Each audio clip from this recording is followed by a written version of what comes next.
vous allez bien. Alors aujourd'hui il fait pas très beau et le temps s'est rafraîchi, donc pour ça Maman Cuisine a décidé de vous réaliser un bon petit cake sans gluten aux pépites de chocolat.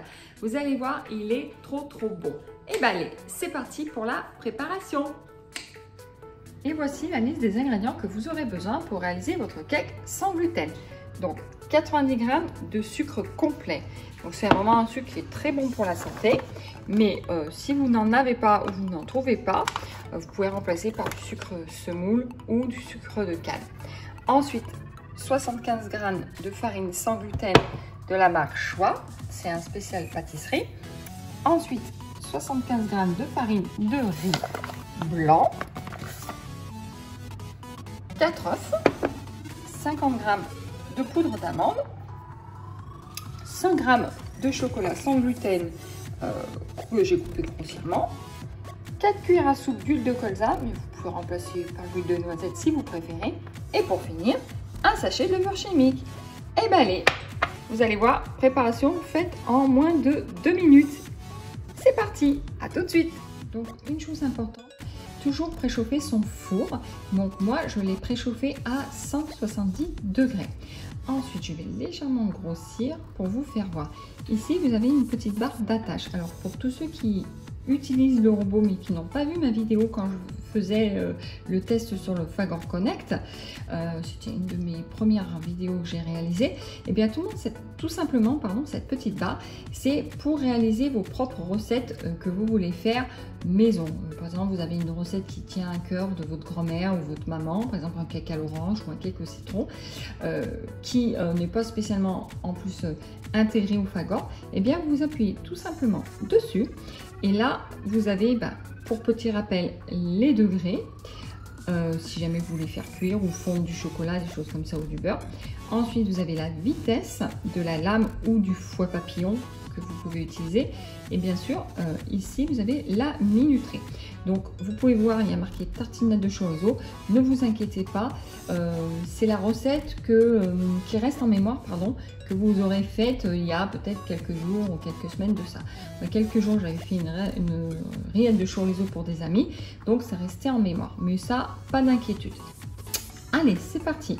Donc, ce que je vais faire, dans ma cube, tout simplement, je vais mettre mes œufs, hop, entiers, avec tout simplement mon sucre complet. Vous voyez? Et donc là, je vais faire tourner. Donc, vitesse, je vais mettre 2, voire même 3. Et je vais faire tourner ça pendant 33 secondes. Alors, on n'est pas à 3 secondes près, on peut faire même tourner à 3 secondes, à 30 secondes, pardon. Je n'arrive plus à parler, c'est pas très bien. C'est vraiment pour que ça mélange bien. Pardon, redescendons, j'arrive plus à parler. En fait, c'est pour que ça mélange vraiment parfaitement le sucre et les œufs. Allez, c'est parti. Attention aux oreilles. Donc, voyons voir ce que ça donne. Donc, vous voyez, ça a bien mélangé. Alors, petit rappel, j'ai eu j'ai eu un commentaire négatif sur ma citronnade où je vous dirai pas, alors je sais pas si vous les avez vus ou pas les commentaires de la personne, qui était vraiment pas très sympa, qui me disait que la recette de ma citronnade était complètement faussée, enfin qui était vraiment pas très gentil dans ses commentaires. Donc faut pas me chercher, je lui ai répondu bien comme il fallait à cette personne. Je la trouve vraiment pas très sympa, les gens sont pas très cool quand ils veulent vous faire des commentaires. Donc je précise que j'ai mis vitesse 3, là j'avais mis vitesse 3, d'ailleurs je vais remettre vitesse 3. Si jamais vous voyez que ça mélange trop doucement, rien ne vous empêche d'augmenter la vitesse à 4, 5 ou 6. J'ai mis vitesse 3, mais vous pouvez augmenter la vitesse pour bien mélanger votre sucre. Voilà. Pendant que ça tourne, vous êtes à 25 secondes, ça ne vous empêche pas de monter à vitesse 5 ou 6. Rien ne vous en empêche. Voilà. Je ne m'attarderai pas plus là-dessus. C'était vraiment pas très gentil ces commentaires. Mais bon, passons, c'est du passé. Donc maintenant que tout est mélangé, je vais rajouter tout simplement ma poudre d'amande.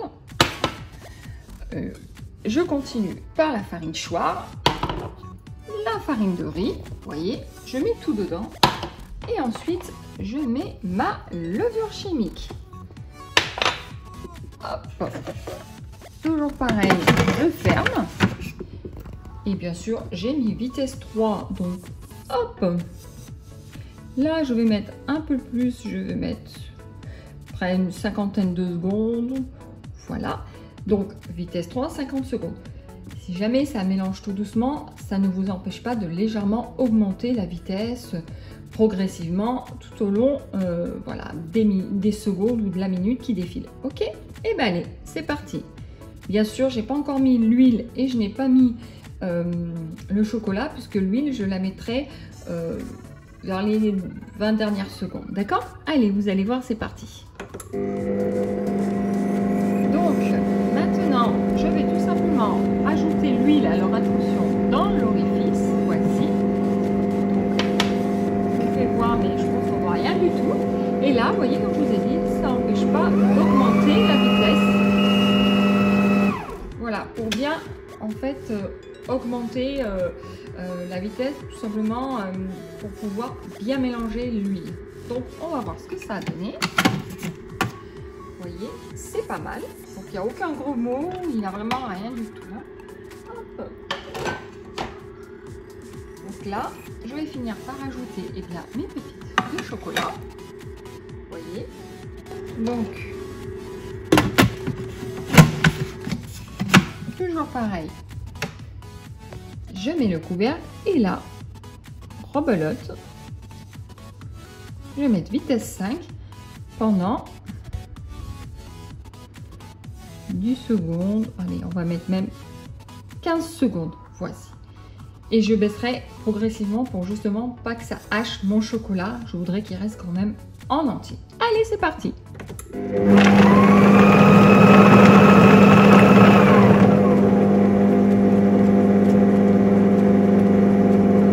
Vous voyez, j'ai baissé à 3. Donc là, ça va finir tranquillement. Et vous voyez, nickel. Alors là, c'est vraiment parfait. Je cherche ma petite spatule rose. Je ne sais pas où je l'ai mise. Coquine. Je l'avais laissée derrière moi. Donc vous voyez, elle est vraiment parfaite. Et on voit que les morceaux sont vraiment... Pardon, est-ce que... Je vais essayer d'en chauffer un petit carreau de chocolat. Vous voyez. Je ne sais pas si on va le voir. Oui, en fait, il est là, le morceau de chocolat. Impeccable. Il est vraiment en entier. Et vous voyez, la pâte, elle est vraiment excellente. Vous voyez, je vais reculer un petit peu.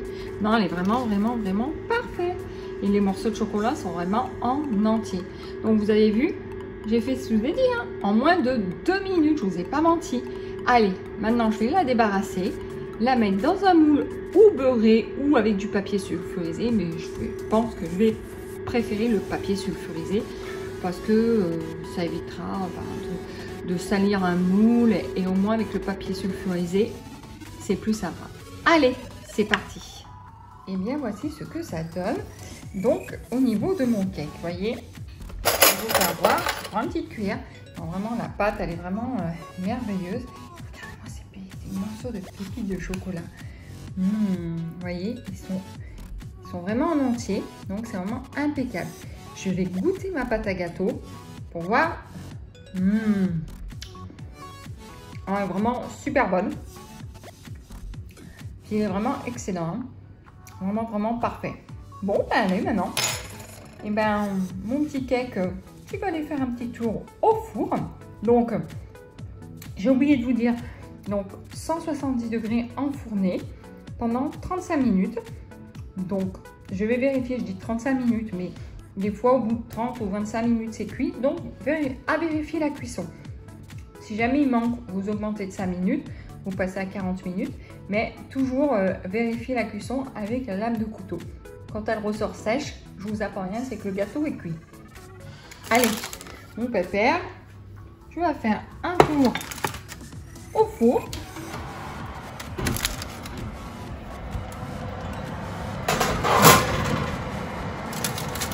Vous voyez, je l'ai mis dans le papier sulfurisé.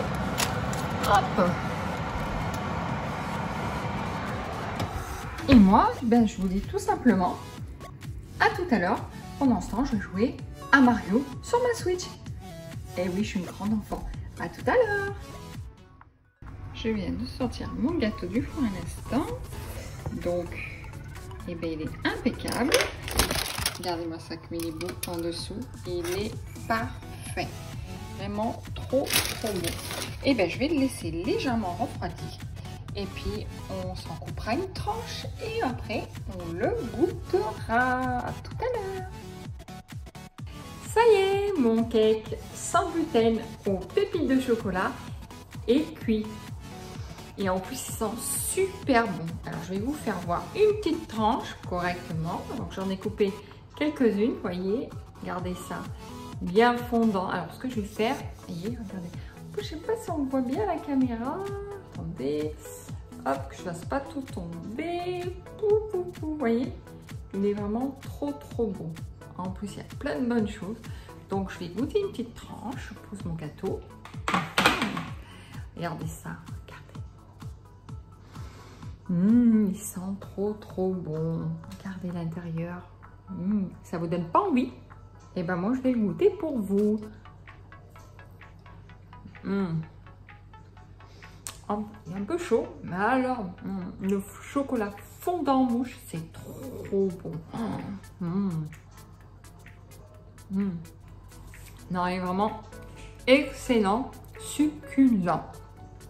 Et ben si mon cake sans gluten vous a plu, n'hésitez pas à le refaire.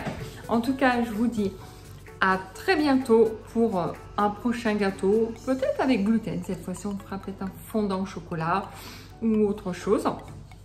Ou même mieux encore, j'essaierai de faire la glace que Pascalou m'a demandé peut-être de réaliser. C'est la glace au cabicoux.